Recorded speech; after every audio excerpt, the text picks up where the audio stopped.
मुंशी प्रेमचंद की कहानी शिकार रानी वसुधा के बारे में है, जिसका पति उसे समय देने की बजाय घुड़दौड़, सट्टा और शिकार इत्यादि में व्यस्त रहता था।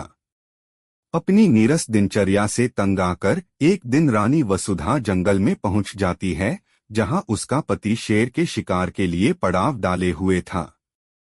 फिर क्या होता है, आइए जानते हैं इस कहानी में, जिसका नाम है शिकार।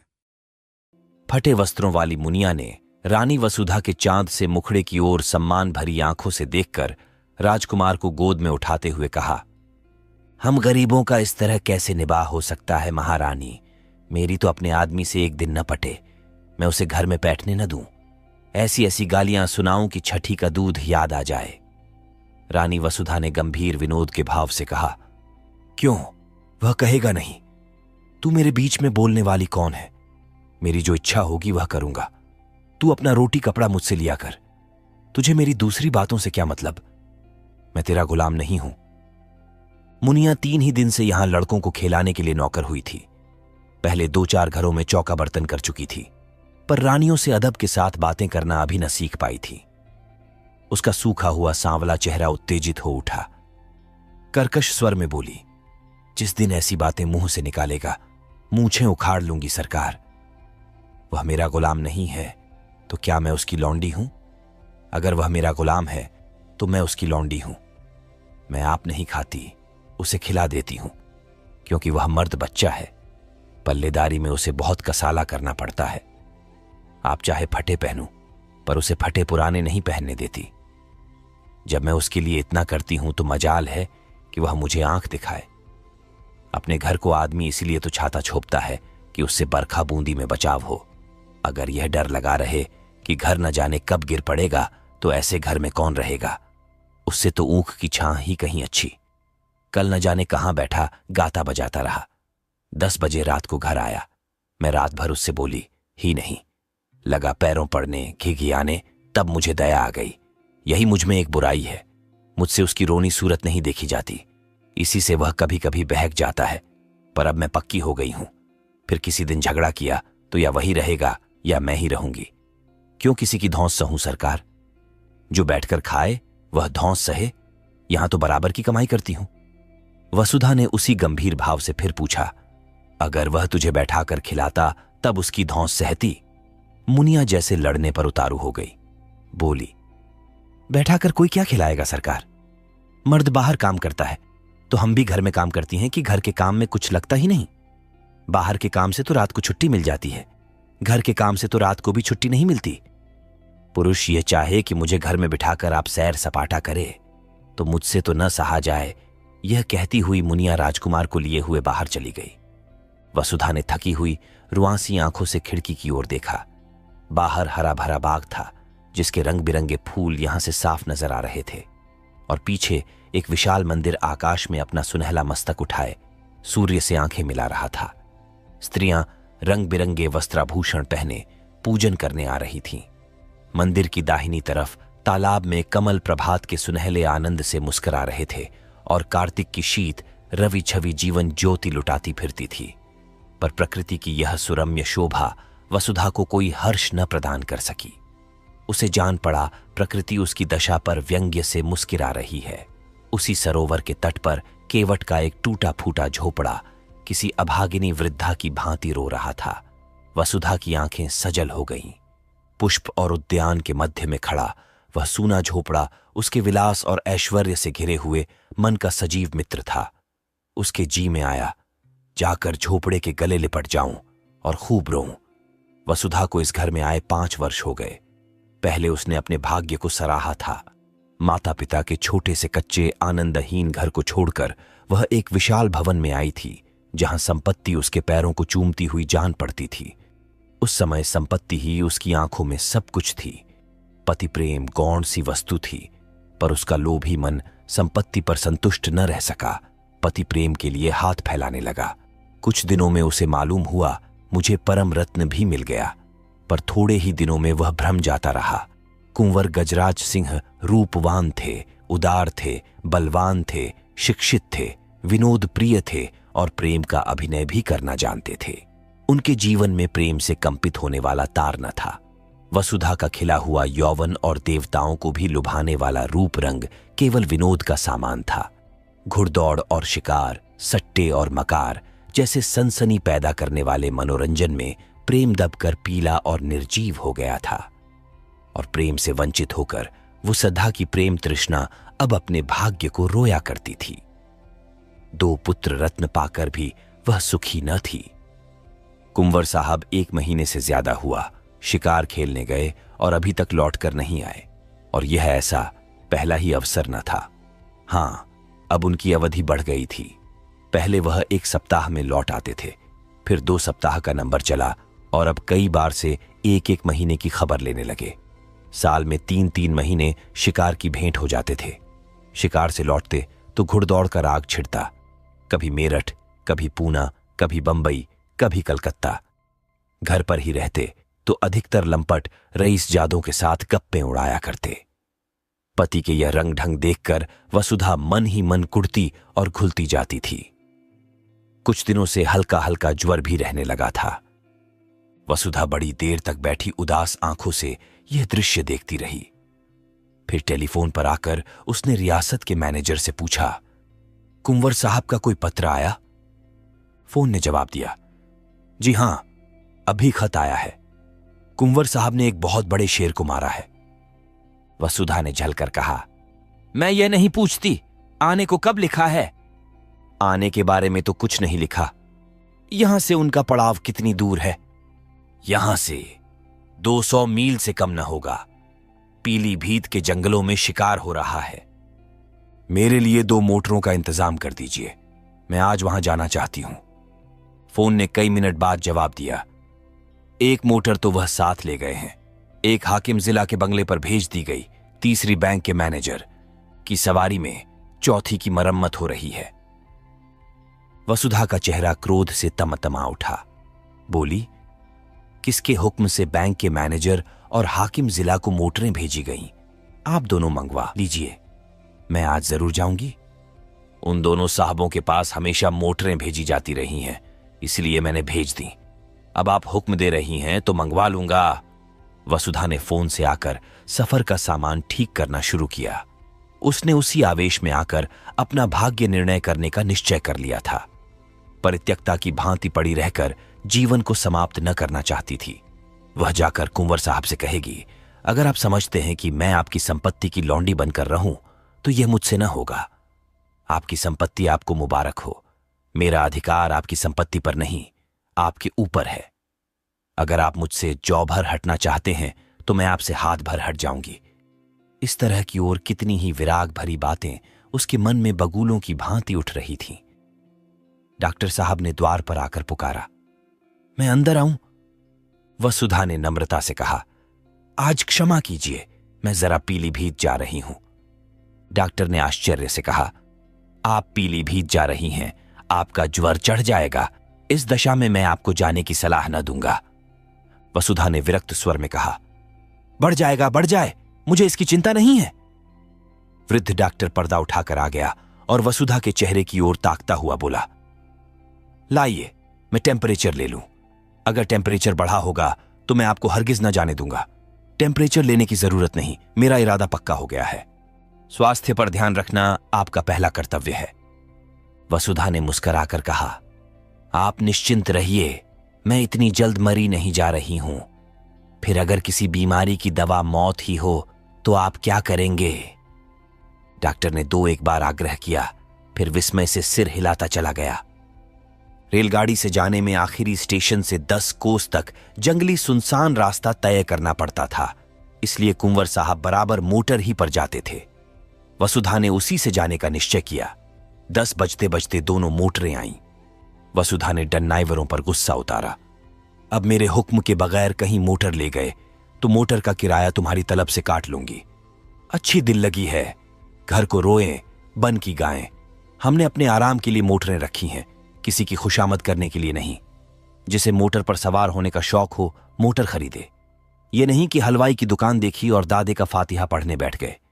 वह चली तो दोनों बच्चे कुनमुनाए, मगर जब मालूम हुआ कि अम्मा बड़ी दूर हुआ को मारने जा रही है तो उनका यात्रा प्रेम ठंडा पड़ा। वसुधा ने आज सुबह से उन्हें प्यार न किया था। उसने जलन में सोचा, मैं ही क्यों इन्हें प्यार करूं? मैंने ही इनका ठेका लिया है। वह तो वहां जाकर चैन करें और मैं यहां इन्हें छाती से लगाए बैठी रहूं। लेकिन चलते समय माता का हृदय पुलक उठा।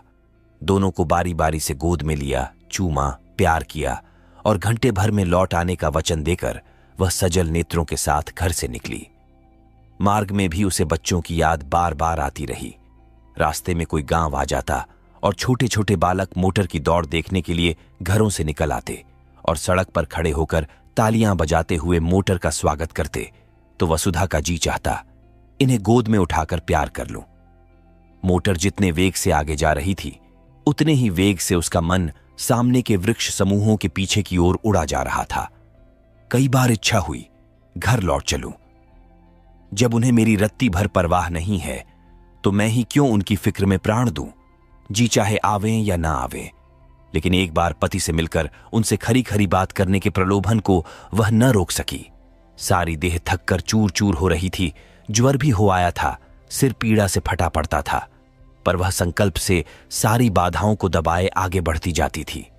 यहां तक कि जब वह 10 बजे रात को जंगल के उस डाक बंगले में पहुंची तो उसे तन बदन की सुधि न थी। जोर का ज्वर चढ़ा हुआ था। शोर की आवाज सुनते ही कुंवर साहब निकल आए और पूछा, तुम यहां कैसे आए जी? कुशल तो है? शोफर ने समीप आकर कहा, रानी साहब आई हैं हुजूर, रास्ते में बुखार हो आया, बेहोश पड़ी हुई हैं। कुंवर साहब ने वहीं खड़े कठोर स्वर में पूछा, तो तुम उन्हें वापस क्यों न ले गए? क्या तुम्हें मालूम नहीं था यहां कोई वैद्य हकीम नहीं है?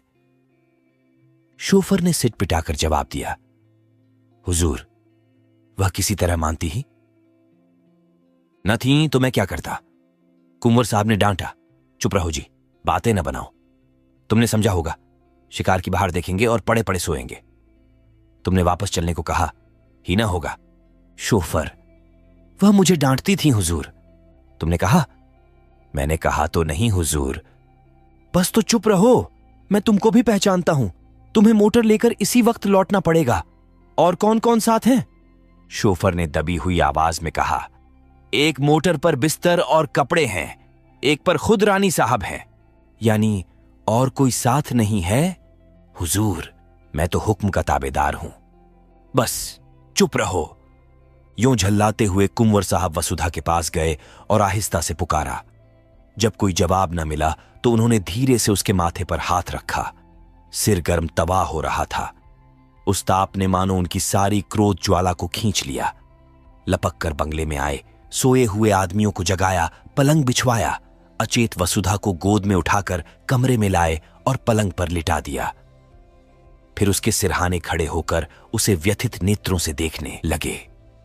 उस धुल से भरे मुखमंडल और बिखरे हुए रज रंजित केशों में आज उन्होंने आग्रहमय प्रेम की झलक देखी। अब तक उन्होंने वसुधा को विलासिनी के रूप में देखा था, जिसे उनके प्रेम की परवाह न थी, जो अपने बनाव सिंगार ही में मग्न थी। आज धूल के पाउडर और पोमेड में वह उसके नारीत्व का दर्शन कर रहे थे। उसमें कितना आग्रह था, कितनी लालसा थी, अपनी उड़ान के आनंद में डूबी हुई। अब वह पिंजरे के द्वार पर आकर पंख फड़फड़ा रही थी। पिंजरे का द्वार खुलकर क्या उसका स्वागत न करेगा? रसोइये ने पूछा, क्या सरकार अकेले आई हैं? कुंवर साहब ने कोमल कंठ से कहा, हां जी, और क्या, इतने आदमी हैं, किसी को साथ न लिया। आराम से रेलगाड़ी से आ सकती थी, यहां से मोटर भेज दी जाती। मन ही तो है, कितने जोर का बुखार है कि हाथ नहीं रखा जाता। जरा सा पानी गर्म करो और देखो कुछ खाने को बना लो। रसोइये ने सोचा, ठकुर सोहाती की 100 कोस की दौड़ बहुत होती है सरकार। सारा दिन बैठे बैठे बीत गया। कुंवर साहब ने वसुधा के सिर के नीचे तकिया सीधा करके कहा, कचूमर तो हम लोगों का निकल जाता है, 2 दिन तक कमर नहीं सीधी होती, फिर इनकी क्या बात है? ऐसी बेहुदा सड़क दुनिया में न होगी। यह कहते हुए उन्होंने एक शीशी से तेल निकाला और वसुधा के सिर में मलने लगे। वसुधा का ज्वर 21 दिन तक न उतरा। घर के डॉक्टर आए। दोनों बालक, मुनिया, नौकर चाकर सभी आ गए। जंगल में मंगल हो गया। वसुधा खाट पर पड़ी पड़ी कुंवर साहब की शुश्रूषाओं में अलौकिक आनंद और संतोष का अनुभव किया करती। वह दोपहर दिन चढ़े तक सोने के आदी थे। कितने सवेरे उठते, उसके पथ्य और आराम की जरा जरा सी बातों का कितना ख्याल रखते। जरा देर के लिए स्नान और भोजन करते, जाते, फिर आकर बैठ जाते। एक तपस्या सी कर रहे थे। उसका स्वास्थ्य बिगड़ता जाता था। चेहरे पर स्वास्थ्य की लाली न थी। कुछ व्यस्त से रहते थे। एक दिन वसुधा ने कहा, तुम आजकल शिकार खेलने क्यों नहीं जाते? मैं तो शिकार खेलने ही आई थी, मगर न जाने किस बुरी साइट से चली कि तुम्हें इतनी तपस्या करनी पड़ गई। अब मैं बिल्कुल अच्छी हूं। जरा आईने में अपनी सूरत तो देखो। कुंवर साहब को इतने दिनों शिकार का कभी ध्यान ही ना आया था। इसकी चर्चा ही ना होती थी। शिकारियों का आना जाना, मिलना जुलना बंद था। एक बार साथ के एक शिकारी ने किसी शेर का जिक्र किया था। कुंवर साहब ने उसकी ओर कुछ ऐसी कड़वी आंखों से देखा कि वह सूख सा गया। वसुधा के पास बैठने, उससे कुछ बातें करके उसका मन बहलाने, दवा और पथ्य बनाने में ही उन्हें आनंद मिलता था। उनका भोग विलास जीवन के इस कठोर व्रत में जैसे बुझ गया। वसुधा की एक हथेली पर अंगुलियों से रेखा खींचने में मग्न थे। शिकार की बात किसी और के मुंह से सुनी होती तो फिर उसी आग्नेय नेत्रों से देखते। वसुधा के मुंह से यह चर्चा सुनकर उन्हें दुख हुआ। वह उन्हें इतना शिकार का आसक्त समझती है। अमर्ष भरे स्वर में बोले, हां, शिकार खेलने का इससे अच्छा और कौन अवसर मिलेगा? वसुधा ने आग्रह किया, मैं तो अब अच्छी हूं, सच। देखो, आईने की ओर दिखाकर। मेरे चेहरे पर वह पीलापन नहीं रहा। तुम अलबत्ता बीमार से हो जाते हो। जरा मन बहल जाएगा। बीमार के पास बैठने से आदमी सचमुच बीमार हो जाता है। वसुधा ने साधारण सी बात कही थी, पर कुंवर साहब के हृदय पर वह चिंगारी के समान लगी। इधर वह अपने शिकार के खप्त पर कई बार पछता चुके थे। अगर वह शिकार के पीछे यूं न पड़ते तो वसुधा यहां क्यों आती और क्यों बीमार पड़ती? उन्हें मन ही मन इसका बड़ा दुख था। इस वक्त कुछ न बोले, शायद कुछ बोला ही न गया। फिर वसुधा की हथेली पर रेखाएं बनाने लगे। वसुधा ने उसी सरल भाव से कहा, अब की तुमने क्या क्या तोहफे जमा किए, जरा मंगाओ, देखूं। उनमें से जो सबसे अच्छा होगा उसे मैं ले लूंगी। अब की मैं भी तुम्हारे साथ शिकार खेलने चलूंगी। बोलो, मुझे ले चलोगे ना? मैं मानूंगी नहीं। बहाने मत करने लगना। अपने शिकारी तोहफे दिखाने का कुंवर साहब को मरज था। सैकड़ों ही खालें जमा कर रखी थीं। उनके कई कमरों में फर्श, गद्दे, कोच, कुर्सियां, मोढ़े सब खालों ही के थे। ओढ़ना और बिछौना भी खालों ही का था। बाघंबरों के कई सूट बनवा रखे थे। शिकार में वही सूट पहनते थे। अब की भी बहुत से सींग, सिर, पंजे, खालें जमा कर रखी थीं। वसुधा का इन चीजों से अवश्य मनोरंजन होगा। यह न समझे कि वसुधा ने सिंह द्वार से प्रवेश न पाकर चोर दरवाजे से घुसने का प्रयत्न किया है। जाकर वह चीजें उठवा लाए, लेकिन आदमियों को पर्दे की आड़ में खड़ा करके पहले अकेले ही उसके पास गए। डरते थे कहीं मेरी उत्सुकता वसुधा को बुरी न लगे। वसुधा ने उत्सुक होकर पूछा, चीजें नहीं लाए? लाया हूं, मगर कहीं डॉक्टर साहब न हो। डॉक्टर ने पढ़ने लिखने को मना किया था। तोहफे लाए गए। कुंवर साहब एक एक चीज निकालकर दिखाने लगे। वसुधा के चेहरे पर हर्ष की ऐसी लाली हफ्तों से न दिखी थी, जैसे कोई बालक तमाशा देखकर मगन हो रहा हो। बीमारी के बाद हम बच्चों की तरह जिद्दी, उतने ही आतुर, उतने ही सरल हो जाते हैं। जिन किताबों में भी मन न लगा हो, वह बीमारी के बाद पढ़ी जाती हैं। वो सदा जैसे उल्लास की गोद में खेलने लगी। चीतों की खालें थीं, बाघों की, मृगों की, शेरों की। वसुधा हर एक खाल नई उमंग से देखती, जैसे बायोस्कोप के एक चित्र के बाद दूसरा चित्र आ रहा हो। कुंवर साहब एक एक तोहफे का इतिहास सुनाने लगे। ये जानवर कैसे मारा गया, उसके मारने में क्या क्या बाधाएं पड़ी, क्या क्या उपाय करने पड़े, पहले कहां गोली लगी आदि। वसुधा हरेक की कथा आंखें फाड़ फाड़ कर सुन रही थी। इतना सजीव, स्फूर्तिमय आनंद उसे आज तक किसी कविता, संगीत या आमोद में भी न मिला था। सबसे सुंदर एक सिंह की खाल थी, वही उसने छांटी। कुंवर साहब की यह सबसे बहुमूल्य वस्तु थी। उसे अपने कमरे में लटकाने को रखे हुए थे। बोले, तुम बाघंबरों में से कोई ले लो, ये तो कोई अच्छी चीज नहीं। वसुधा ने खाल को अपनी ओर खींचकर कहा, रहने दीजिए अपनी सलाह, मैं खराब ही लूंगी। कुंवर साहब ने जैसे अपनी आंखों से आंसू पोंछकर कहा, तुम वही ले लो, मैं तो तुम्हारे ख्याल से कह रहा था, मैं फिर वैसा ही मार लूंगा। तो तुम मुझे चकमा क्यों देते थे? चकमा कौन देता था? अच्छा, खाओ मेरे सिर की कसम कि यह सबसे सुंदर खाल नहीं है। कुंवर साहब ने हार की हंसी हंसकर कहा, कसम क्यों खाएं इसे खाल के लिए? ऐसी ऐसी 1,00,000 खालें हों तो तुम्हारे ऊपर न्योछावर कर दूं। जब शिकारी सब खालें लेकर चला गया तो कुंवर साहब ने कहा, मैं इस खाल पर काले ऊन से अपना समर्पण लिखूंगा। वसुधा ने थकान से पलंग पर लेटते हुए कहा, अब मैं भी शिकार खेलने चलूंगी। फिर वह सोचने लगी, वह भी कोई शेर मारेगी और उसकी खाल पतिदेव को भेंट करेगी। उस पर लाल ऊन से लिखा जाएगा, प्रियतम, जिस ज्योति के मंद पड़ जाने से हर एक व्यापार, हर एक व्यंजन पर अंधकार छा गया था, वह ज्योति अब प्रदीप्त होने लगी थी। शिकारों का वृत्तांत सुनने की वसुधा को चाट सी पड़ गई। कुंवर साहब को कई कई बार अपने अनुभव सुनाने पड़े। उसका सुनने से जी ही न भरता था। अब तक कुंवर साहब का संसार अलग था, जिसके दुख सुख, हानि लाभ, आशा निराशा से वसुधा को कोई सरोकार न था। वसुधा को इस संसार के व्यापार से कोई रुचि न थी, बल्कि अरुचि थी। कुंवर साहब इस पृथक संसार की बातें उससे छिपाते थे, पर अब वसुधा उनके इस संसार में एक उज्जवल प्रकाश, एक वरदानों वाली देवी के समान अवतरित हो गई थी। एक दिन वसुधा ने आग्रह किया, मुझे बंदूक चलाना सिखा दो। डॉक्टर साहब की अनुमति मिलने में विलंब न हुआ। वसुधा स्वस्थ हो गई थी।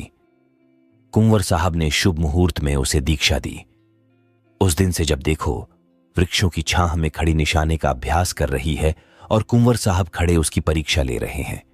जिस दिन उसने पहली चिड़िया मारी, कुंवर साहब हर्ष से उछल पड़े। नौकरों को इनाम दिए, ब्राह्मणों को दान दिया गया। इस आनंद की शुभ स्मृति में उस पक्षी की मम्मी बनाकर रखी गई। वसुधा के जीवन में अब एक नया उत्साह, एक नया उल्लास, एक नई आशा थी। पहले की भांति उसका वंचित हृदय अशुभ कल्पनाओं से त्रस्त न था। अब उसमें विश्वास था, बल था, अनुराग था। कई दिनों के बाद वसुधा की साधा पूरी हुई। कुंवर साहब उसे साथ लेकर शिकार खेलने पर राजी हुए, और शिकार था शेर का, और शेर भी वह जिसने इधर 1 महीने से आसपास के गांवों में तहलका मचा दिया था। चारों तरफ अंधकार था, ऐसा सघन कि पृथ्वी उसके भार से कराहती हुई जान पड़ती। कुंवर साहब और वसुधा एक ऊंचे मचान पर बंदूक लिए दम साधे बैठे हुए थे। बहुत भयंकर जंतु था। अभी पिछली रात को वह एक सोते हुए आदमी को खेत में मचान पर से खींच कर ले भागा था। उसकी चालाकी पर लोग दांतों तले अंगुली दबाए थे। मचान इतना ऊंचा था कि चीता उछल कर न पहुंच सकता था। हां, उसने यह देख लिया कि वह आदमी मचान पर बाहर की तरफ सिर किए सो रहा था। दुष्ट को एक चाल सूझी। वह पास के गांव में गया और वहां से एक लंबा बांस उठा लाया। बस के एक सिरे को उसने दांतों से कुचला, और जब उसकी कच्ची सी बन गई तो उसे न जाने अगले पंजों या दांतों से उठाकर सोने वाले आदमी के बालों में फिराने लगा। वह जानता था बाल बांस के रेशों में फंस जाएंगे। एक झटके में वह अभागा आदमी नीचे आ रहा। इसी मानसभक्षी चीते की घात में दोनों शिकारी बैठे हुए थे। नीचे कुछ दूर पर भैंसा बांधा दिया गया था और शेर के आने की राह देखी जा रही थी। कुंवर साहब शांत थे, पर वसुधा की छाती धड़क रही थी। जरा सा भी पत्ता खड़कता तो वह चौंक पड़ती और बंदूक सीधी करने के बदले में चौंक कर कुंवर साहब से चिपक जाती। कुंवर साहब बीच बीच में उसकी हिम्मत बंधाते जाते थे। ज्यों ही भैंसे पर आया, मैं उसका काम तमाम कर दूंगा। तुम्हारी गोली की नौबत ही ना आने पावेगी। वसुधा ने सिहर कर कहा, और जो कहीं निशाना चूक गया तो उछलेगा। तो फिर दूसरी गोली चलेगी। तीनों बंदूकें तो भरी तैयार रखी हैं। तुम्हारा जी घबराता तो नहीं? बिल्कुल नहीं। मैं तो चाहती हूं पहला मेरा निशाना होता। पत्ते खड़खड़ा उठे। वसुधा चौंक कर पति के कंधों से लिपट गई। कुंवर साहब ने उसकी गर्दन में हाथ डालकर कहा, दिल मजबूत करो प्रिय। वसुधा ने लज्जित होकर कहा, नहीं नहीं, मैं डरती नहीं, जरा चौंक पड़ी थी। सहसा भैंसे के पास 2 चिंगारियां सी चमक उठी। कुंवर साहब ने धीरे से वसुधा का हाथ दबाकर शेर के आने की सूचना दी और सतर्क हो गए। जब शेर भैंसे पर आ गया तो उन्होंने निशाना मारा। खाली गया। दूसरा फैर किया। चीता जख्मी तो हुआ, पर गिरा नहीं। क्रोध से पागल होकर इतनी जोर से गरजा कि वसुधा का कलेजा दहल उठा। कुंवर साहब तीसरा फैर करने जा रहे थे कि चीते ने मचान पर जस्त मारी। उसके अगले पंजों के धक्के से मचान ऐसा हिला कि कुंवर साहब हाथ में बंदूक लिए झोंके से नीचे गिर पड़े। कितना भीषण अवसर था। अगर एक पल का भी विलंब होता तो कुंवर साहब की खैरियत न थी। शेर की जलती हुई आंखें वसुधा के सामने चमक रही थीं। उसकी दुर्गंधमय सांस देह में लग रही थी। हाथ पांव फूले हुए थे, आंखें भीतर को सिकुड़ी जा रही थीं। पर इस खतरे ने जैसे उसकी नाड़ियों में बिजली भर दी। उसने अपनी बंदूक से संभाली। शेर के और उसके बीच में 2 हाथ से ज्यादा अंतर न था। वह उचक कर आना ही चाहता था कि वसुधा ने बंदूक की नली उसकी आंखों में डालकर बंदूक छोड़ी। धाएं। शेर के पंजे ढीले पड़े, नीचे गिर पड़ा। अब समस्या भीषण थी। शेर से 3-4 कदम पर ही कुंवर साहब गिरे पड़े थे। शायद चोट ज्यादा आई हो। शेर में अगर अभी दम है तो वह उन पर जरूर वार करेगा। वसुधा के प्राण आंखों में थे और बल कलाइयों में। इस वक्त कोई उसकी देह में भाला भी चुभा देता तो उसे खबर न होती। वह अपने होश में न थी। उसकी मूर्छा ही चेतना का काम कर रही थी। उसने बिजली की बत्ती जलाई। देखा शेर उठने की चेष्टा कर रहा है। दूसरी गोली सिर पर मारी और उसके साथ ही रिवॉल्वर लिए नीचे कूदी। शेर जोर से गुर्राया। वसुधा ने उसके मुंह के सामने रिवॉल्वर खाली कर दिया। कुंवर साहब से संभल कर खड़े हो गए, दौड़कर उसे छाती से चिपटा लिया। अरे यह क्या? वसुधा बेहोश थी। भय उसके प्राणों को मुट्ठी में लिए उसकी आत्मरक्षा कर रहा था। भय के शांत होते ही मूर्छा आ गई। 3 घंटों के बाद वसुधा की मूर्छा टूटी। उसकी चेतना अब भी उन्हीं भयप्रद परिस्थितियों में विचर रही थी। उसने धीरे से डरते डरते आंखें खोली। कुंवर साहब ने पूछा, कैसा जी है प्रिय? वसुधा ने उनकी रक्षा के लिए दोनों हाथों का घेरा बनाते हुए कहा, वहां से हट जाओ, ऐसा ना हो झपट पड़े। कुंवर साहब ने हंसकर कहा, शेर कब का ठंडा हो गया, वह बरामदे में पड़ा है। ऐसे डील डॉल का और इतना भयंकर सिंह मैंने नहीं देखा। वसुधा, तुम्हें चोट तो नहीं आई? कुंवर, बिल्कुल नहीं। तुम कूद क्यों पड़ी? पैरों में बड़ी चोट आई होगी। तुम जीती कैसे बची? यह आश्चर्य है। मैं तो इतनी ऊंचाई से कभी न कूद सकता। वसुधा ने चकित होकर कहा, मैं कहां कूदी? शेर मचान पर आया, इतना याद है। उसके बाद क्या हुआ? मुझे कुछ याद नहीं। कुंवर को भी विस्मय हुआ। वाह, तुमने उस पर 2 गोलियां चलाईं। जब वह नीचे गिरा तो तुम भी कूद पड़ी और उसके मुंह में रिवॉल्वर की नली ठूंस दी। बस वहीं ठंडा हो गया। बड़ा बेहिया जानवर था। अगर तुम चूक जाती तो वह नीचे आते ही मुझ पर जरूर चोट करता। मेरे पास तो छुरी भी न थी। बंदूक हाथ से छूटकर दूसरी तरफ गिर गई थी। अंधेरे में कुछ सुझाई न देता था। तुम्हारे ही प्रभाव से इस वक्त मैं यहां खड़ा हूं। तुमने मुझे प्राणदान दिया। दूसरे दिन प्रातकाल यहां से कूच हुआ। जो घर वसुधा को फाड़े खाता था उसमें आज जाकर ऐसा आनंद आया जैसे किसी बिछुड़े मित्र से मिली हो। हर एक वस्तु उसका स्वागत करती हुई मालूम होती थी। जिन नौकरों और लौंडियों से वह महीनों से सीधे मुंह न बोली थी, उनसे वह आज हंस हंस कर कुशल पूछती और गले मिलती थी, जैसे अपनी पिछली रुखाइयों की पटौती कर रही हो। संध्या का सूर्य आकाश के स्वर्ण सागर में अपनी नौका खेता हुआ चला जा रहा था। वसुधा खिड़की के सामने कुर्सी पर बैठकर सामने का दृश्य देखने लगी। उस दृश्य में आज जीवन था, विकास था, उन्माद था। केवट का वह सूना झोपड़ा भी आज कितना सुहावना लग रहा था। प्रकृति में मोहिनी भरी हुई थी। मंदिर के सामने मुनिया राजकुमारों को खिला रही थी।